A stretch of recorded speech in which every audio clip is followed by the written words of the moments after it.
Mesdames, Mesdemoiselles et Messieurs, bonsoir et bienvenue à votre émission hebdomadaire Angle Mort sur CLM TV. Nous allons essayer toujours avec mes deux invités, Tarek Hafid, bonsoir, Bonsoir. et Yassine Merzougui, bienvenue. Bonsoir. Nous allons, comme j'ai dit, essayer de trouver l'angle mort de l'actualité de cette semaine. Donc, on va directement commencer avec l'actualité qui a dominé cette semaine. Donc, Yassine, c'était la visite du président turc Erdogan en Algérie. Il y avait, même si la visite a duré une seule journée, ou presque, mais il y avait quand même beaucoup de discussions, beaucoup de contacts qui ont été signés. Est-ce qu'on peut voir succinctement un aperçu sur cette visite? Oui, la visite elle est courte, mais lourde de sens puisque c'est l'aboutissement de la préparation de plusieurs dossiers. Cette préparation qui a duré des mois et des mois pour aboutir à des accords entre les différentes entités et institutions algériennes et leurs homologues turcs. Donc la finalité, c'était la signature de ces contrats-là qui sont au nombre de 12, et puis la déclaration commune concernant ce qui se passe en Palestine. C'était le seul point politique, mais sinon tout le reste tournait autour de la coopération entre l'Algérie et la Turquie. C'était le volet économique qui a dominé lors de cette visite. Tarek, une question très simple par rapport à cette visite d'Erdogan. Des regards on lorgne depuis un moment vers la Turquie. Elle aussi, elle vit des soucis économiques, notamment l'inflation. Comment la Turquie peut-elle nous aider à la relance économique, tout simplement? Alors déjà, le partenariat entre l'Algérie et la Turquie, c'est un partenariat qui date pratiquement, peut-être un peu avant l'arrivée d'Erdogan. Donc c'est vraiment le début des années 2000. Il y a eu beaucoup de projets qui ont été réalisés avec les Turcs, notamment dans le domaine de la construction, de l'habitat, et aussi le domaine de la pêche. Il y a beaucoup de secteurs où il y a eu des partenariats. Ensuite, il y a un engagement aussi d'un certain nombre d'hommes d'affaires turcs ici en Algérie. Et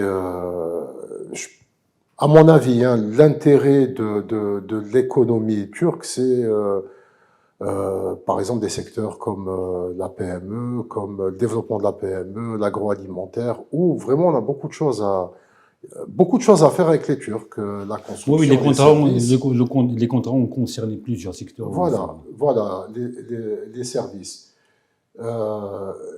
C'est vrai que c'est une économie qui est quand même en difficulté, ça c'est une réalité, mais il y a une forme réelle de résilience quand même, pas de l'économie turque en elle-même, mais des opérateurs turcs qui ont cette capacité quand même d'être très, très dynamiques, que ce soit dans la région du Moyen-Orient et puis même en Afrique, et notamment dans les pays du Maghreb.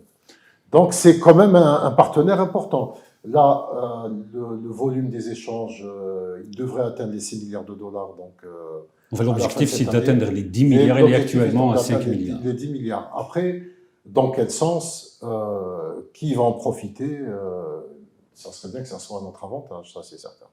Yassine, par rapport toujours à ces relations bilatérales avec la Turquie, essayons un petit peu d'aborder la personnalité d'Erdogan. Il est connu pour être offensif quand il s'agit de la défense des intérêts de son pays. Avec l'Algérie, il y a des positions politiques qu'on partage, il y a des intérêts économiques mutuels et communs. Comment peut-on composer avec Erdogan?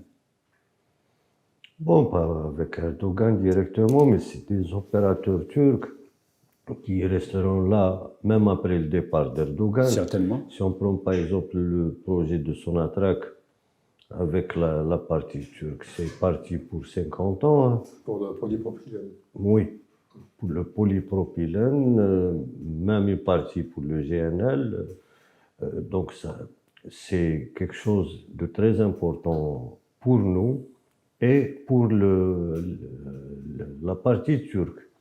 Polypropylène, maintenant, il devient un problème pour l'industrie européenne notamment.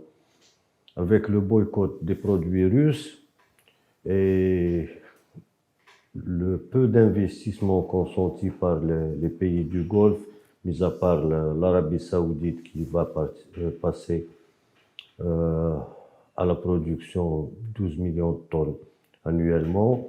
Donc il n'y a pas assez de polypropylène pour satisfaire toute la demande de l'Europe uniquement.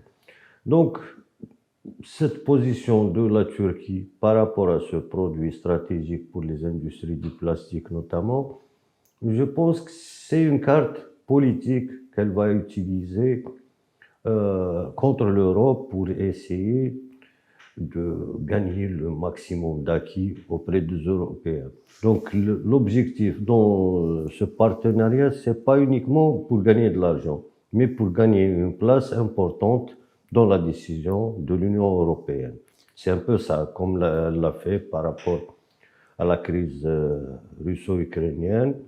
La Turquie s'est placée en intermédiaire incontournable dans toutes les opérations politiques qui étaient liées à cette question ukrainienne. Donc c'est un peu ça. Ce qui est nouveau aussi, c'est de nouveaux créneaux que l'Algérie tente de développer. Surtout on parle de l'aérospatial, où il y a déjà des accords avec les Chinois, avec les Russes, avec les Turcs. Donc l'Algérie est en train de diversifier ses partenariats, ses sources de connaissances, les expériences des uns et des autres. Donc c'est un peu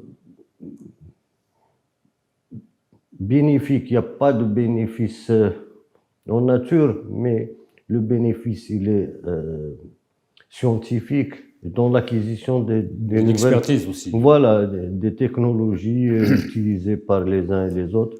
Donc chacun va trouver ses contours. Très bien, je vais rebondir avec une autre question toujours pour toi, Yacine. Par exemple, sur le plan, par exemple, le secteur de l'agriculture.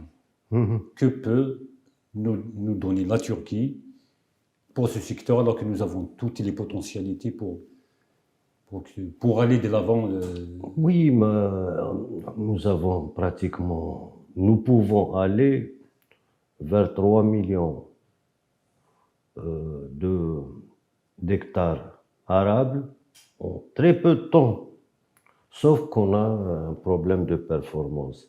الفلاحين تاعنا سواء ما يقراوش les pratiques traditionnelles, soit c'est des nouveaux ingénieurs agronomes qui se lancent dans le métier, ou bien des investisseurs carrément. Je connais les grands groupes industriels tels que Condor, Cévital, beaucoup de groupes industriels qui sont allés investir dans l'agriculture. Mais ils n'ont pas la technicité, ils n'ont pas l'expertise, c'est pour ça qu'ils sont au ralenti. Donc l'apport et l'expertise turque peut aider ce secteur à se développer très rapidement et de manière exponentielle. Donc c'est un peu ça. Parce que nous avons les surfaces, nous avons l'eau, nous avons l'énergie abondante et à très bon prix, mais on n'arrive pas à décoller. Donc il nous faut un peu d'expertise des Chinois, des Turcs, de plusieurs pays européens. Les Italiens maîtrisent ce sujet. Merci Tarek, on a entendu Yacine, il nous parlait d'expertise qui nous manquait pour faire du secteur de l'agriculture la base de notre économie. Tu partages cet avis? Faire de l'agriculture la base de notre économie. Enfin, disons développer le secteur de l'agriculture. Oui, développer le secteur de l'économie, de l'agriculture évidemment, ça c'est certain. Il ne faut pas perdre il y a un objectif aussi de vue, le fait que c'est la gestion de l'eau qui est problématique en Algérie. Là, il a commencé à pleuvoir, donc mais c'est vrai que l'eau, on a une réserve qui est très importante dans le sud, mais il faut savoir aussi l'utiliser. Il y a énormément de... Il faut penser aux générations futures. Évidemment, aussi. Ça ne nous appartient pas à nous directement. Après, il ne faudrait pas qu'on se retrouve comme un pays comme le Maroc qui est en train de pomper l'eau pour vendre pour vendre cette eau sous forme de fruits. En réalité, c'est là maintenant, on ne peut pas comparer parce que c'est du vol, c'est ce qu'ils sont en train de faire dans le Sahara occidental occupé. Ils sont en train de pomper l'eau du Sahara occidental pour vendre, pour en faire des tomates Les qui sont récoltes exportées.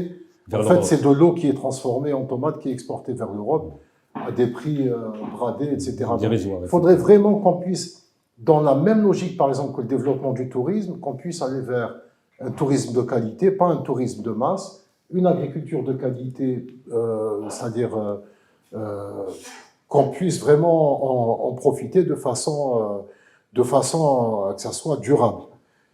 Pour revenir sur la Turquie, ce qui est important de rappeler avec la Turquie, c'est que, à mon avis, il faudrait qu'on puisse avoir une relation vraiment d'intérêt avec un pays comme la Turquie. Parce que la Turquie réfléchit, les Turcs, comme beaucoup d'autres pays, n'ont pas d'amis, ils ont Des intérêts. des intérêts. C'est pour ça que qu'il je faudrait parlais de vraiment- l'offensive d'Erdogan quand Bien il s'agit sûr, de la défense des intérêts de la il est Turquie. offensif autant en Algérie qu'au Maroc. Il essaye plus ou moins en Tunisie, même s'il est en perte De vitesse. de vitesse pour des raisons politiques, En Libye etc. aussi. En Libye, évidemment, parce que il y a les Libyens, dans une partie, en tout cas de la Tripolitaine, se reconnaissent comme étant des descendants de familles ottomanes. Donc, c'est revendiqué. Il n'y a pas de, il y a aucun tabou. Donc, pourquoi je dis ça? Parce que quand on prend par exemple ce qui se passe actuellement en Palestine, c'est vrai que Erdogan a pris position. C'est vrai qu'il dit Hamas n'est pas une organisation terroriste, etc., etc. Sauf qu'il a un partenaire qui est l'Azerbaïdjan, d'accord, et qui continue à vendre du pétrole à l'entité sioniste, c'est-à-dire sans que pour autant... Il est aussi membre important de l'OTAN. Mais tout à fait. Oui, mais c'est-à-dire, voilà, quand on a la position qu'a la Turquie, on ne peut agir qu'à travers des intérêts. Les intérêts aussi à travers ce qui est en train de se passer en Ukraine. Les intérêts aussi, par exemple, le Maghreb, il y a une réalité, c'est que les drones qui sont utilisés par le Maroc, par exemple, sont des drones turcs. Absolument. Donc, avec la Turquie, il faut vraiment imposer même s'il y a une entente, même s'il y a des intérêts, c'est-à-dire régionaux, internationaux, communs, etc., mais il est important d'agir dans le sens des intérêts. Il défendre des intérêts. Yassine a évoqué tout à l'heure la position, enfin la déclaration commune quant à la situation en Palestine. La situation en Palestine actuellement, bon, il y avait la trêve humanitaire, on va revenir dessus. Sinon, Yassine, une question par rapport toujours à la question palestinienne. Est-ce que l'Algérie, qui a une position connue, qu'elle défend, elle est inébranlable dans sa position quant à la question palestinienne, et la Turquie, qui a une position, quoique un petit peu mitigée sur certains points, est-ce qu'on peut partager réellement la même position avec les Turcs sur la question palestinienne? Non, ce n'est pas l'Algérie qui doit partager avec les Turcs, c'est les Turcs qui ont décidé unilatéralement d'adhérer à la démarche de l'Algérie. L'Algérie n'a consulté personne avant de se prononcer sur sa position par rapport à ce qui se passe en Palestine. En tout cas, c'est une position historique, elle est connue. C'est une constante dans la politique étrangère algérienne, مع فلسطين ظالمة أو مظلومة. Donc, aucun président depuis Boumedienne n'a pu changer cette, je dirais, conviction, je dirais un dogme, Ce principe. principe, سميها كما حبيت. L'essentiel que cette constante n'est pas prête de changer. Et automatiquement, aussi bien les autorités politiques que les populations dans la rue, tout le monde a été unanime pour dire qu'il faut arrêter la guerre contre Gaza et que Hamas n'est pas une organisation terroriste et le peuple palestinien n'est pas terroriste. Ça, c'est la constante. Après, il y a eu تبهديلة تاع العرب البايعين المبيوعين Et c'est l'Amérique latine qui réagit, et qui réagit de la même façon que l'Algérie.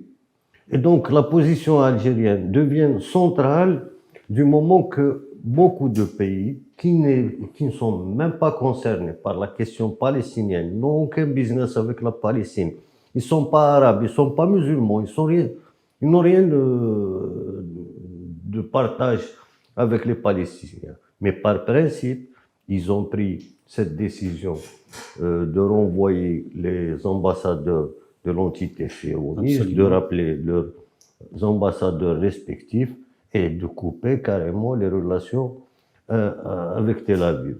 Donc c'est un peu une position centrale qui maintenant draine beaucoup d'adhérents et beaucoup de pays risquent dans les prochains jours, sous la pression surtout de leur population, d'adhérer à cette démarche qui est claire, nette et précise. Très bien. Tarek, tu voulais dire quelque chose par rapport à la déclaration commune sur la question palestinienne? Ben,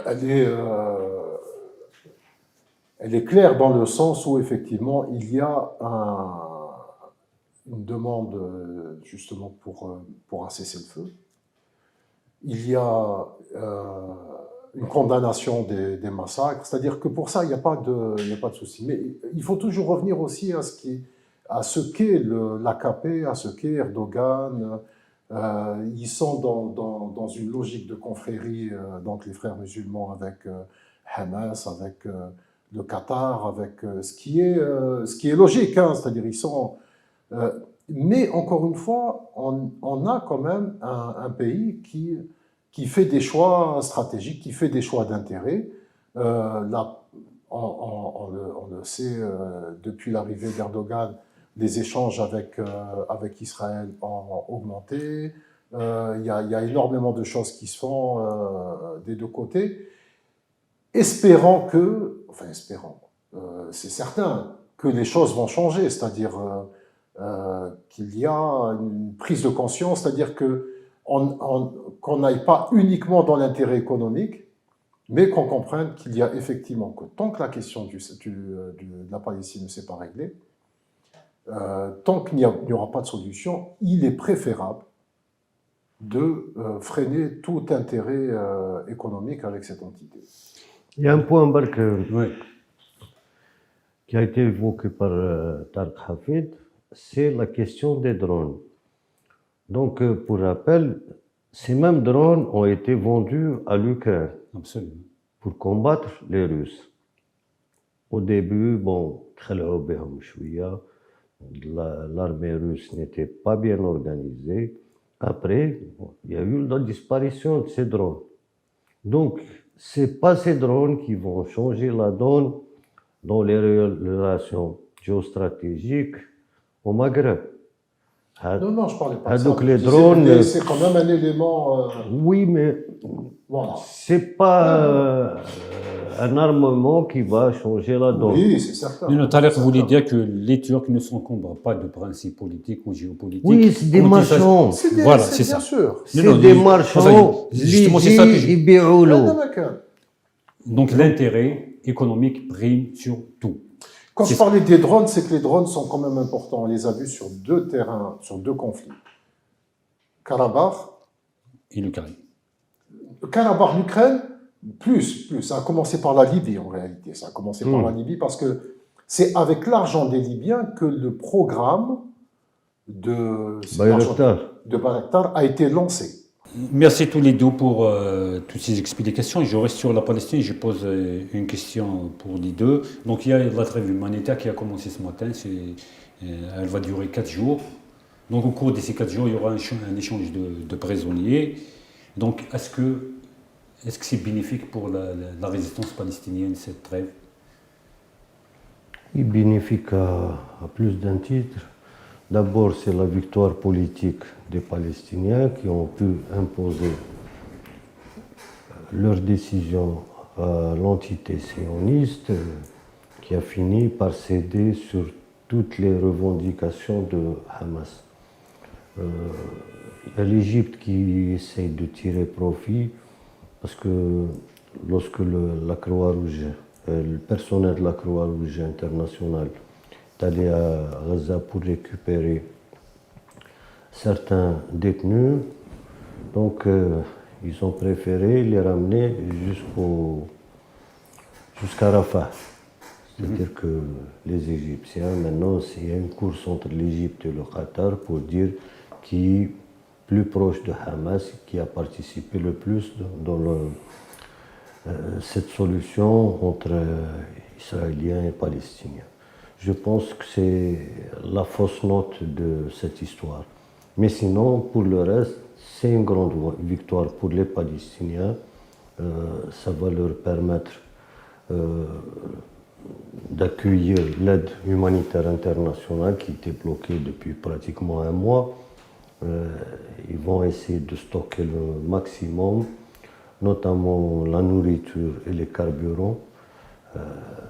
Le reste, on va voir ce qui va se passer dans les prochains jours. Tarek, est-ce que la résistance va reprendre après ces 4 jours, c'est ce que nous souhaitons? C'est évident, parce la que résistance. le trêve humanitaire ne doit pas nous faire oublier les milliers de victimes.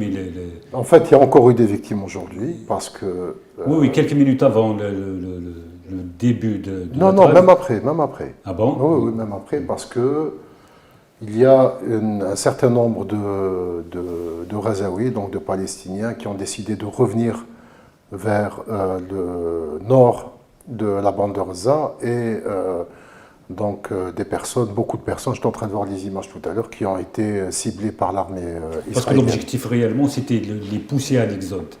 Oui, bien sûr. Quitter leur Il y territoire. a eu déjà depuis ce matin très tôt des tracts qui ont été lancés par l'armée sioniste, l'armée d'occupation, pour dire voilà, surtout ne revenez pas vers le nord.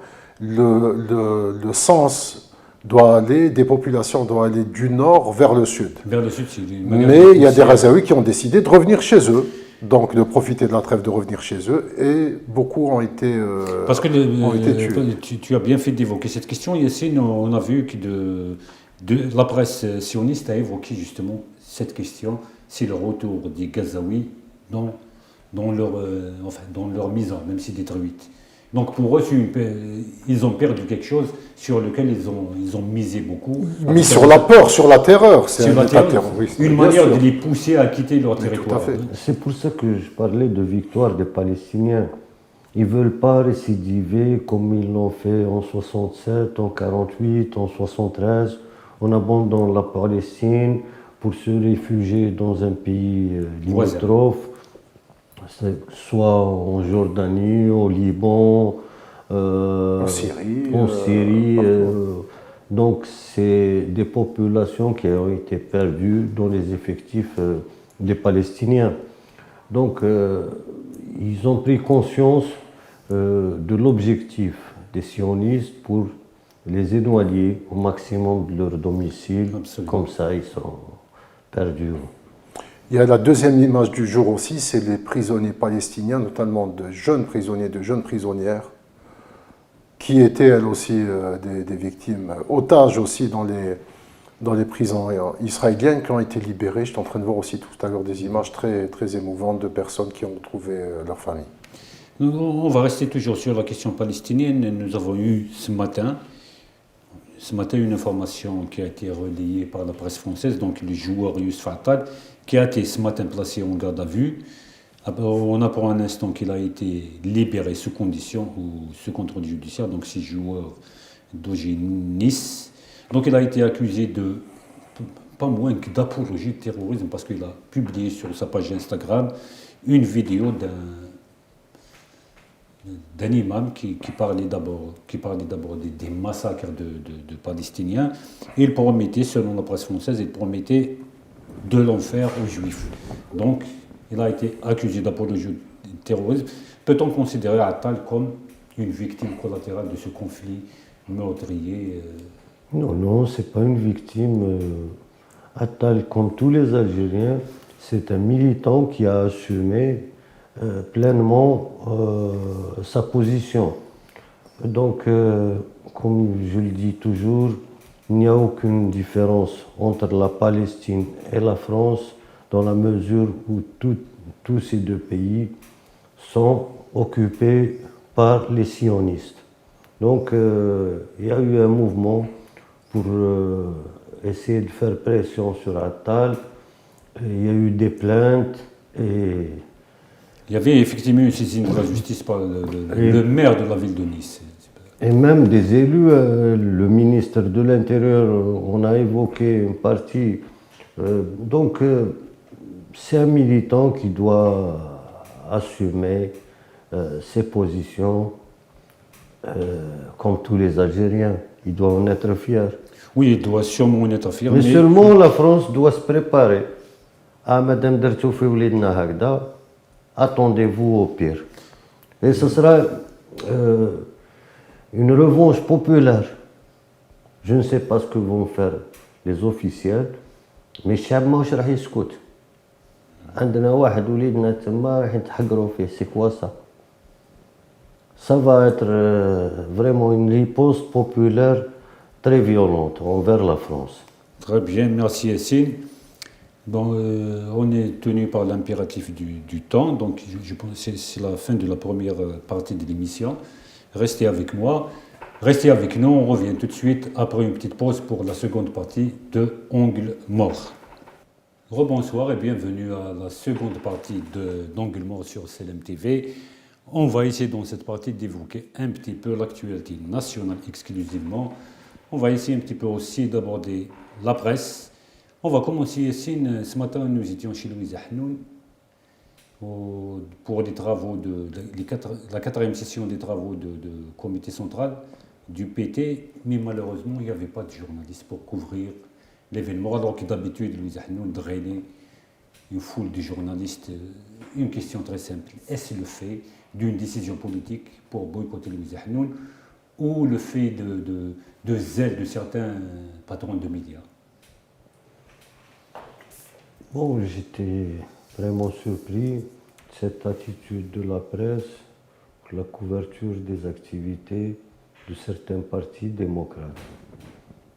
Je dis certains partis démocrates parce que ce n'est pas le cas quand il s'agit du FLN, du RND, de Albina, de Hams. Il y a toujours une foule de journalistes pour couvrir leurs activités.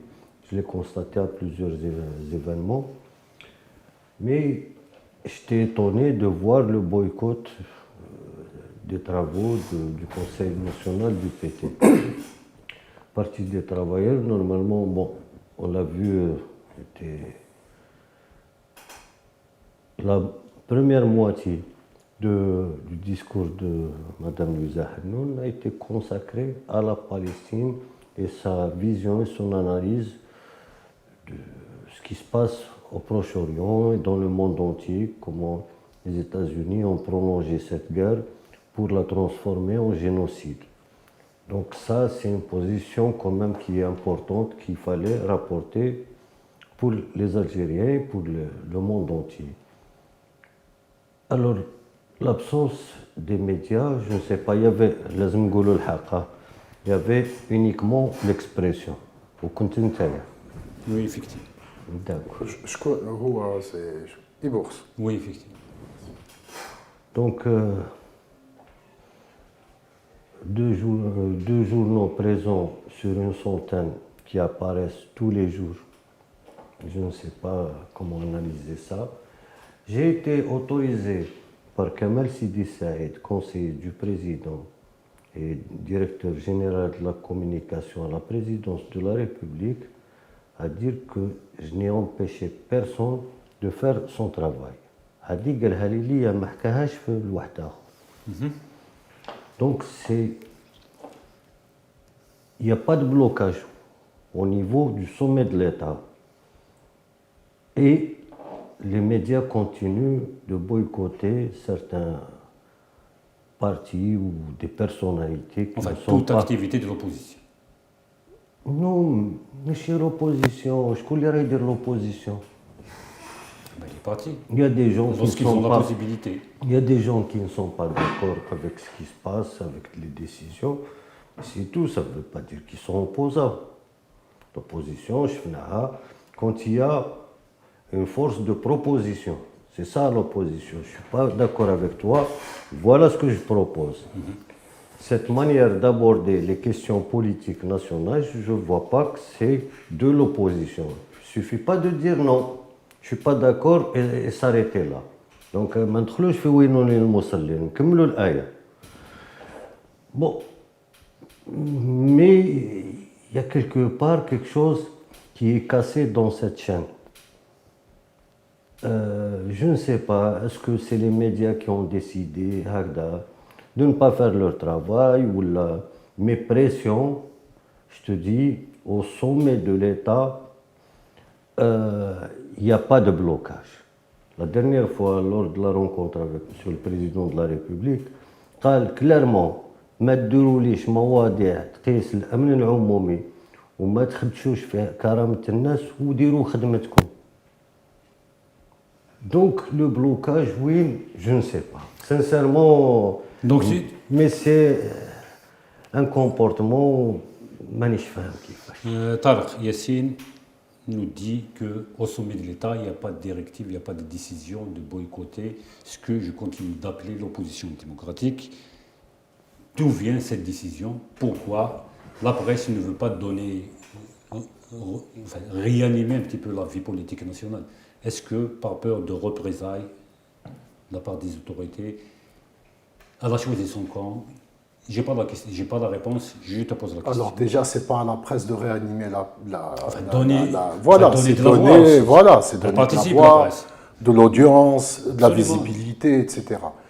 Je pense qu'il y a actuellement un gros problème d'autocensure. C'est-à-dire que certains médias et certains journalistes ont analysé la situation et considèrent que, je donne un exemple, quand par exemple un parti politique agréé, parce que là on parle de partis agréés, c'est ça Oui, qui est le plus important, hein, c'est pas des partis ou des entités ou des structures. Des personnalités. Voilà, là on parle vraiment de partis agréés qui respectent les lois, qui ont une existence légale, etc. Donc, quand on voit, moi je reviens à l'administration, certaines décisions de l'administration, disant par exemple que tel parti politique n'a pas le droit de tenir son université d'été, par exemple, alors que les demandes ont été présentées. Donc il y a ça. Deuxièmement, toujours dans le cadre de l'analyse globale de la situation, quand on voit par exemple que les médias publics ne couvrent pas les activités de ces partis politiques. Donc les médias se disent, puisque la situation est ce qu'elle est, donc je n'ai pas à prendre d'initiative à aller couvrir le PT, le RCD, peut-être que le FFS, ça passe. Oui, le FFS passe. Plus ou moins, mais d'autres partis politiques, non, je n'ai pas à le faire. Donc si on a je bien pense saisi, que... si on a bien saisi, donc la presse fait dans la sélection le discours. Pour au pouvoir, on le passe facilement, le discours qui risquerait un petit peu d'égratigner un petit peu les positions officielles, on le censure automatiquement. Non, je ne suis pas d'accord. Non, je suis en train de dire que c'est une question de perception, c'est pas une question d'instruction. On a compris, Yassine va dire le contraire, j'aimerais bien que... Non, mais au contraire, non, mais très bien. Là, oui, justement, parce que je veux bien entendre ça. Je vais donner un contre-exemple. Hier, j'ai rencontré Issa Belhadi. C'est un parti agréé qui a toutes les autorisations, n'a jamais été interdit. En plus, dans son discours, il dit que الجزائر الجديدة. Et Belhadi boycotté. فهمونا مع هادو même اللي يقولوا الجزائر الجديدة راكم. Une question, est-ce que tu peux nous présenter Belhadi pour le... Belhadi, c'est un parti qui a quand même جبهة الحكم الراشد. Il est représenté par 2 députés à la PN. 2 députés, c'est beaucoup. Bon, est-ce que ce parti, le Hukm al-Rachid, qui s'appelle le Hukm al-Rachid, j'ai entendu parler en effet, est-ce qu'il a un programme? Est-ce qu'on connaît son programme? Est-ce qu'il a été vulgarisé son programme? Est-ce qu'il a des positions? Comment veux-tu connaître son programme du moment qu'il est boycotté? Est-ce que le fondateur, il a un parcours militant? Oui. Il a milité où? Un peu, beaucoup plus mouvement associatif. Mais ce que je veux dire, En fait- c'est pas un opposant. C'est pas Oui, un oui, bien opposant. sûr. Non, Je pose je pose une question très simple, enfin je ne connais pas le monsieur, je m'en fous de ce qu'il fait. Bon courage à lui, il n'y a pas de souci sur ce plan. Est-ce que le pouvoir politique a besoin de personnes incognito? C'est pas le pouvoir, Pour le mais défendre. quand même, il faut le respecter. Oui, oui, j'ai Il beaucoup a de des respect pour ça. élus à l'Assemblée nationale. Rien que pour ça, on doit le respecter. Et donc, un citoyen qui adhère à son programme ou refuse d'adhérer, c'est شغله. Mais نهضر على le comportement des médias. هذا واش حبيت نقول. On ne peut pas. صح خفتوا من Yassine. الويزة Yassine. لسانها طويل، خفتوا من لو ار سي دي لسانه طويل، بس هذا ويقول لك الجزائر الجديدة. Yassine, enfin, je trouve un petit peu l'exemple que tu as donné, il n'est pas dans sa place. Est-ce qu'on peut parler de ce monsieur, le Hukm al-Rachid, quand on parle du RCD qui a un parcours, de Louis Hanoun qui a un autre parcours, je trouve ça. Je pense qu'on est en train de s'éparpiller un peu. Il y a comme une situation. Même, yani, qu'on le veuille ou pas. Hein. Enfin, je partage parfaitement. Là, là, non, entièrement. quand on prend un parti comme le FLN, d'accord, ou là le RND, est-ce que les activités hebdomadaires, je ne parle même pas des activités quotidiennes, de ces partis sont les mêmes qu'il y a une quinzaine d'années? Non. Non. 15. Ça a totalement Je me changé. souviens quand j'étais donc j'étais le soir d'Algérie, chaque week-end, il y avait donc conférence de presse de Louisa Hanoun, il y avait M. Chora, tel Islah, tel MSP, il y avait nécessairement une activité, même, je dirais une activité, il y avait des activités, parce qu'il y avait même des activités tel le FLN au niveau des Mohafada qui étaient couvertes. Donc par la presse. Donc il y avait une activité il politique. y avait une vie politique. Même le gouvernement, pour ne pas laisser le champ libre, l'opposition, ils créaient des activités. enfin, ils n'ont pas Et en aussi. plus, non, mais c'est très bien ce que tu dis, parce que le week-end, certains ministres qui étaient avaient des postes de responsabilité au sein c'était à l'époque Des chefs de parti. l'alliance présidentielle, donc les trois partis politiques, le week-end, ils prenaient leur voiture et ils allaient dans d'autres wilayas, ils prenaient, donc il y avait Ils animaient des activités, ça ne des se limitait rencontres pas uniquement à Alger, c'est-à-dire qu'il y avait réellement une vie politique. politique. Même si يعني باش الواحد ما يكونش يزيد عليها ولا même si cette vie politique était tracée vers un sens, surtout pour l'alliance présidentielle, vers le clan Bouteflika. C'était une réalité.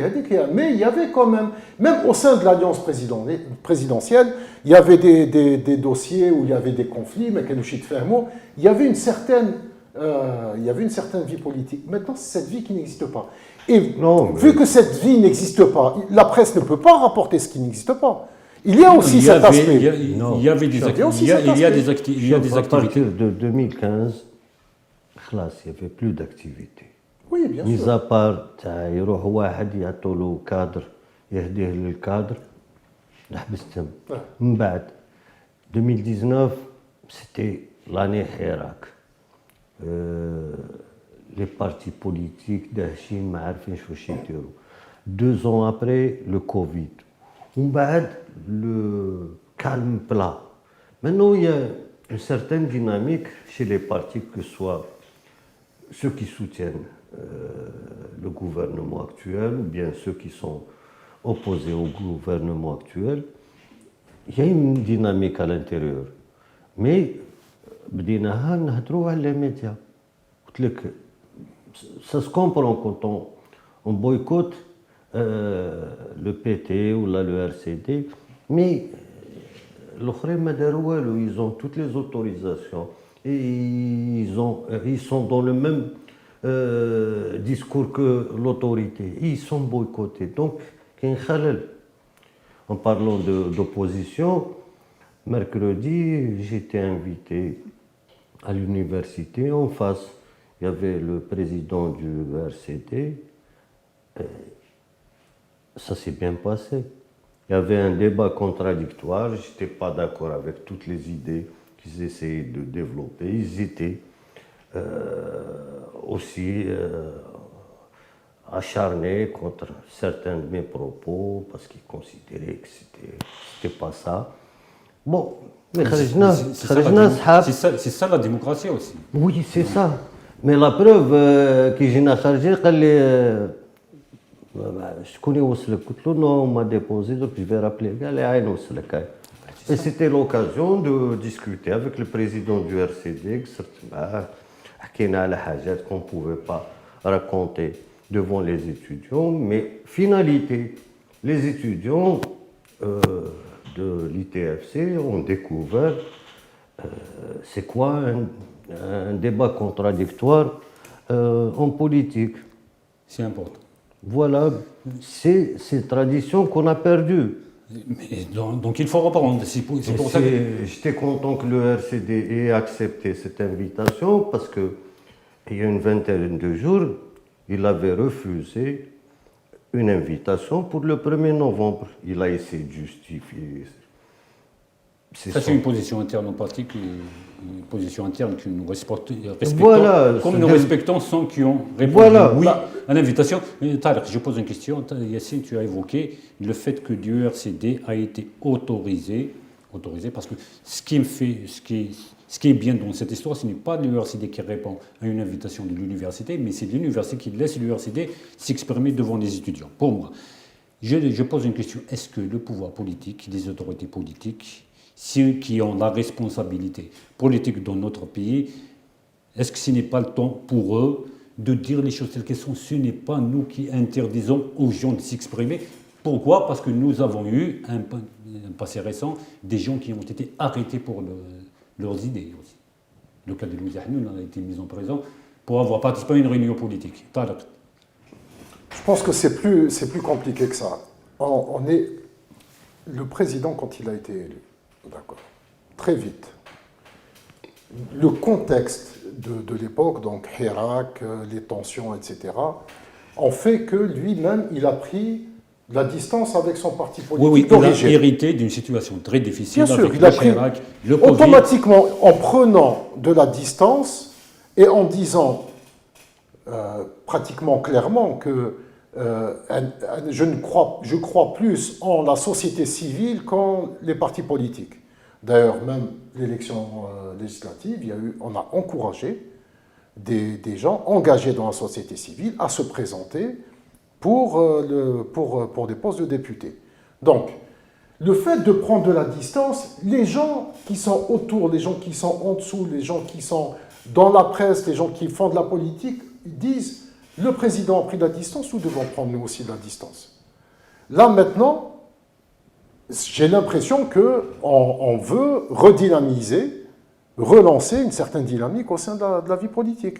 Et c'est tant mieux, parce que l'espace associatif, c'est une chose, l'espace politique est une autre chose, et l'espace syndical, c'est kiff kiff. Donc, chaque chose a sa place. Merci pour vous deux. Je donne une information. Ali Benflis, plusieurs fois candidat à la présidentielle, donc il a été condamné à 15 ans de prison. 15 ans de prison ferme. Il est accusé dans une affaire d'espionnage. Quelques jours avant le verdict, le procureur de la République près le tribunal criminel de Dal Baïda, il a demandé la peine capitale contre lui. Est-ce qu'on a eu des détails ici? Sans commenter la décision de justice, bien sûr. Non, avant de répondre à cette question, je voudrais rester sur la lancée sur les médias. Enfin, je voudrais bien qu'il débat sur les médias. Mais c'est par rapport au temps, c'est une idée de la sanction et autre chose. Mais je voudrais discuter d'un phénomène nouveau qui apparaît comme ça, l'usage des médias à des fins ultra personnelles. C'est du chantage, ça. Je ne suis pas juge pour qualifier les faits. Enfin, on qualifie parce que nous sommes journalistes, donc ça on connaît un petit peu. Ça s'est passé la semaine passée à Indefla, un propriétaire d'une chaîne de télé, l'OIC pour réclamer une quantité de semences au profit d'un parent. Il a été accueilli par un responsable de l'OIC. ils ont vérifié, ils ont trouvé que le parent Hadak, il était programmé pour dimanche. Parce qu'il dit le quota تاعو. Donc on ne peut pas satisfaire tout le monde en une seule journée. C'est un planning qui est... C'est un calendrier. Donc, non satisfait de cette réponse, يديو الكاميرا يروحوا يهيجوا الناس وراه الدولة سجلنا ما عطاوناش alors qu'il s'agit d'un planning, d'un calendrier de distribution de semences au profit des agriculteurs de la région. Ce qui m'a étonné, c'est la réaction du Wali. Au lieu de dire hey, caméra تاعك هذه c'est quoi? Ça nuit à l'ordre public. Non. Le Wali يزيد يعيط لهم لوايسي ويبدا يزير فيهم et tout ça. هذاك le fonctionnaire نتاعنا l'employé de l'OIC qui essaie de faire de son mieux pour satisfaire tout le monde. كي يزيد يشوف الوالي يدير له هكا يولي ما يخدمش. Et là, les images qui تشوفهم هكذا تقول خلات عند الدفلة هذه خلاص c'est la fin du monde. Donc, pour résumer, donc, il y a un patron d'une chaîne de télévision qui a utilisé son média pour faire du Non, chantage. pas lui, c'est son frère. Enfin, nous connaissons comment ça se passe dans les familles. Donc, son frère, il a utilisé les médias de son frère. Donc, un frère qui a utilisé les médias de son frère pour mettre de la pression sur un fonctionnaire de l'OIC pour obtenir, avant que les autres, de la semence. Le gars a refusé, il a mobilisé les agriculteurs de la ماشي région. refusé, قال له تستنى le dimanche. C'est notre tour. Donc il a mobilisé les agriculteurs de sa région pour dire que la situation elle est explosive, il y a une sphère. Voilà. Ça c'est des chantages Tarek. Ces gens, c'est généralement l'œuvre de certaines personnes qui rentrent dans la passe par intrusion, Oui, non, mais c'est... par effraction. Pas simplement, il y a des gens aussi qui ont fait des études de journalisme et qui ont pris qui sont journalistes et qui ont fait du chantage et qui ont fait beaucoup d'argent, etc. À la benabli au sein de la profession, ça existe, c'est une réalité, mais on va Et c'est dramatique. Ça, c'est évidemment, ça c'est un cas parmi d'autres, mais il y a des cas qui sont Cette beaucoup plus. terre est révolue. Ah, Yassine, est-ce qu'il y a une réaction officielle par rapport à ça? Oui, mais le ministère de l'Agriculture, le Wali a organisé une réunion, alors que c'était au fond une affaire personnelle. Donc, quand on a le boycott, il y a aussi le côté trafic d'influence qu'il faut dénoncer. Ça, c'est... كنا نقولوا باللي من الحراك لهنا الناس خلاص داو الدروس. En fait, c'est des strates, réellement. Hein. Ça, c'est peut-être le niveau 1 de l'utilisation d'un média à des fins personnelles. Ça va de ça. Ça va de Nestlé des articles. Ça va de Nestlé qui montent des dossiers, qui font du chantage. Et ça, enfin, ça c'est du chantage aussi. Oui, bien sûr. Mobiliser les gens, une corporation, mais bien sûr. C'est une institution de l'État, oui. Sous prétexte que les choses ne vont pas bien. Oui, mais quand je dis ça, c'est autre chose. Oui, mais quand je dis ça, c'est dramatique. Le gars a demandé à passer avant tout le monde. Le gars, il n'a pas demandé à prendre la semence de tout le monde. Alors qu'il y a des cas qui sont extrêmes, où on a vu où les sommes exigées sont énormes. Enfin, c'est quand même une corporation qui souffre aussi d'une partie de ses membres. C'est une réalité. Et ça, il faut le dénoncer. Je pense qu'on ne le dénonce pas assez. Et voilà. Et la justice doit prendre ses responsabilités. Enfin, je pense qu'il faut lancer l'appel aux autorités concernées pour mettre fin à ces pratiques de chantage. Ouais, le problème, Yassine a raison, c'est le problème, c'est l'Ouali. Au lieu d'essayer de comprendre, déjà, mais essayer de comprendre la situation et régler la situation et non pas mettre la pression sur un fonctionnaire. Je pense que Tarek, je pense que le Wali est d'abord responsable de sa circonscription, sa wilaya. D'abord, il y a un problème qui a été posé par un média, donc il doit savoir la nature de ce problème. Quand je dis le fait de s'immiscer dans la gestion d'une structure qui ne dépend pas de lui directement. Hein, عندها une tutelle نتاعها et tout. مي شوف لي ديبوردمون هادو بارفوا والله ما تفهم والو. يا دي والي اللي يعجبوني فاش ما على بالوش بلي ميديا يخدم ساكت.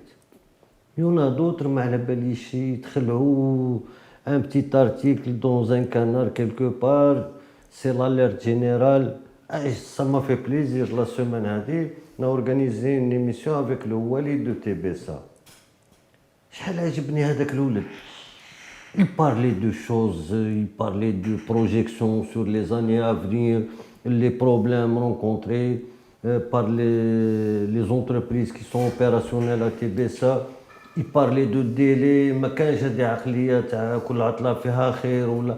Il parlait de défis, il mettait en valeur l'effort consenti par les gens de considère 100% algérien des réalisations d'une importance capitale pour le Wali. هذا هو الوالي اللي نحبوه ماشي تخلع من un article.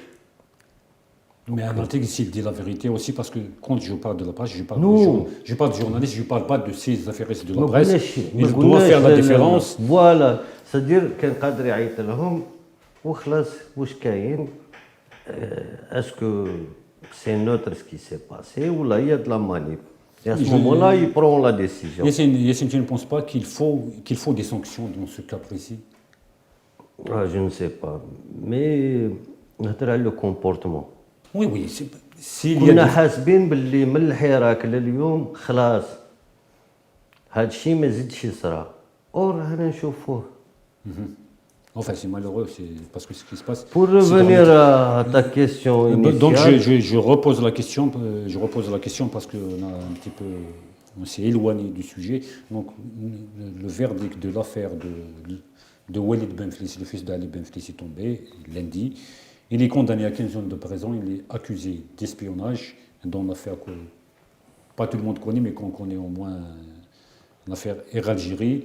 Lors du réquisitoire, le procureur près du tribunal criminel de première instance de Dalbaïra, il a demandé la peine capitale contre le fils de Ali Benflis. Il y a d'autres accusés qui ont été condamnés aussi. Est-ce qu'on a des détails sur cette affaire? Oui, طاح بين يديه. Yassine, avant, on ne commente pas la décision de justice. Non, C'est juste un non, affaire. non. Non, il va présenter des faits, c'est Oui, tout. c'est ça. Puisqu'il a comme information. Oui. Et j'étais vraiment ému على التمرميد اللي وصلوا ليه des cadres de Sonatrach.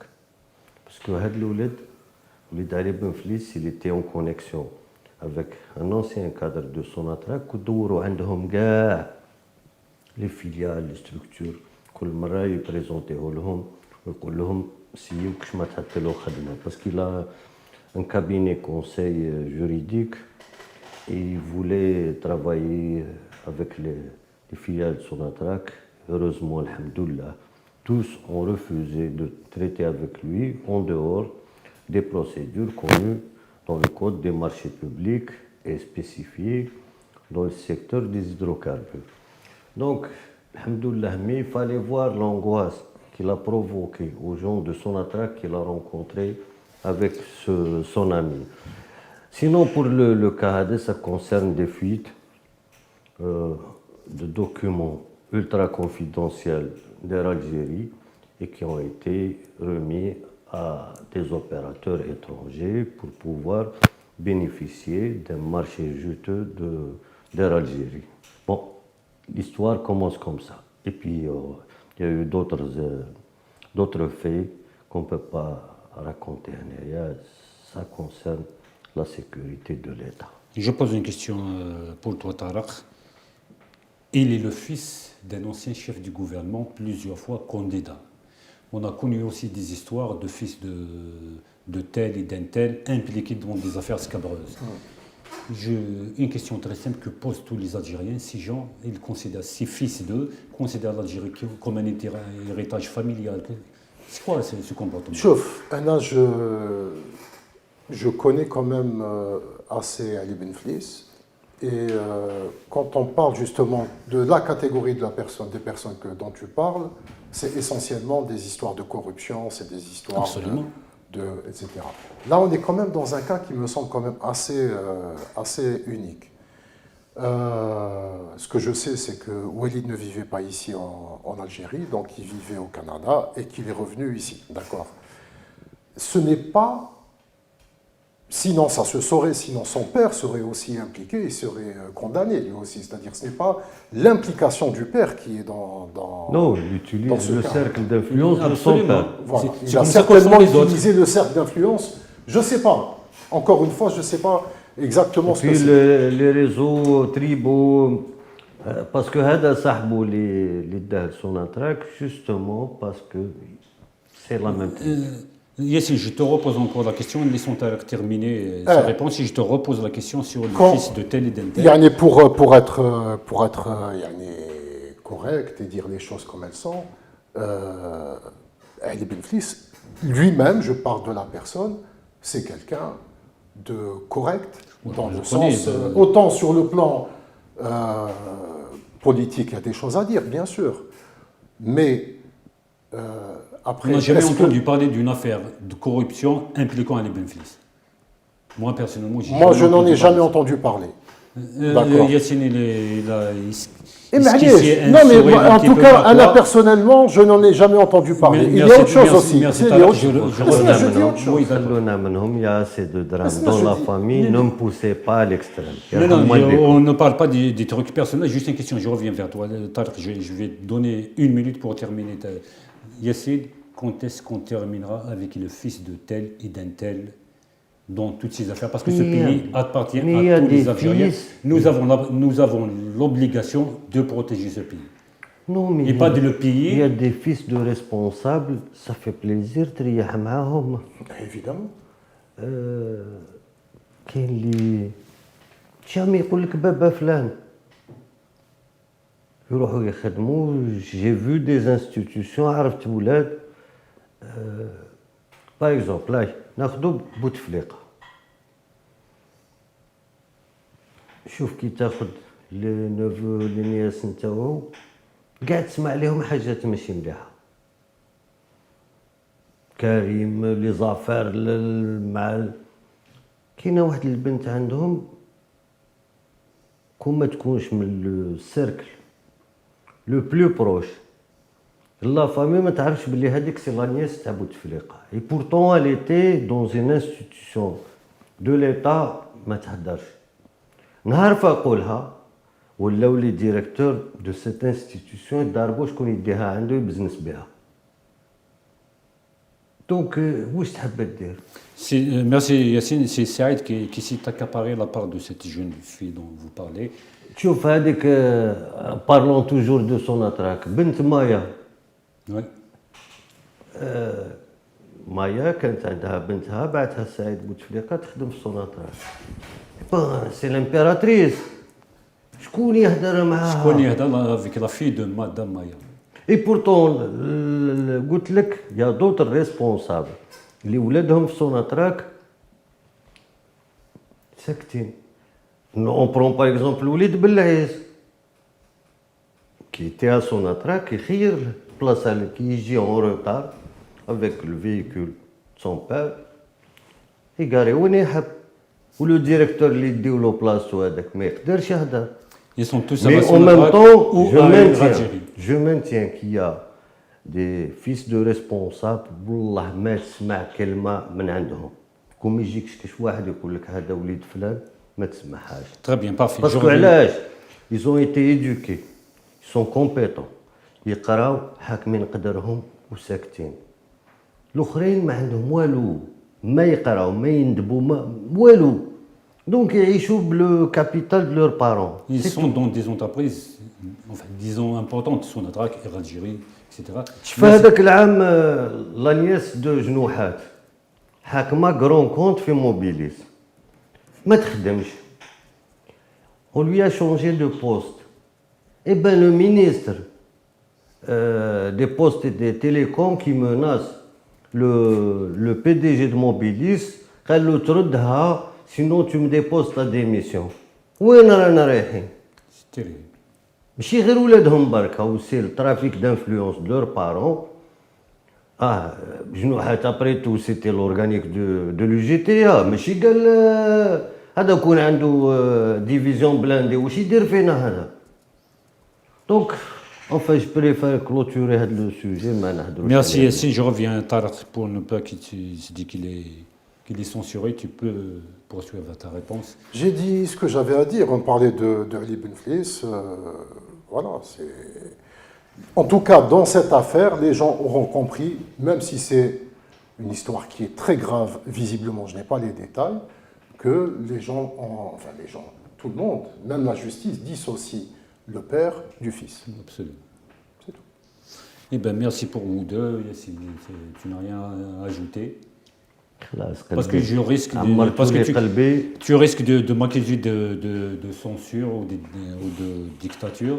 Donc si tu as quelque chose, tu peux le dire en toute liberté. C'est qu'ils le disent maintenant ou qu'ils se taisent à jamais. Voilà. Et qu'il se taise Je jamais. préfère me taire dans ce cas. Voilà. Toute vérité n'est pas toujours bonne à dire. Tarek, c'est bon, C'est pas- parce que c'est la fin de notre émission. Donc on a fait un petit peu le tour des sujets de l'actualité de cette semaine. Donc le rendez-vous vendredi prochain pour de nouvelles actualités. Donc comme j'ai dit, on vous donne rendez-vous la semaine prochaine. Oui, Tarek. Je serai sûrement avec vous par Skype.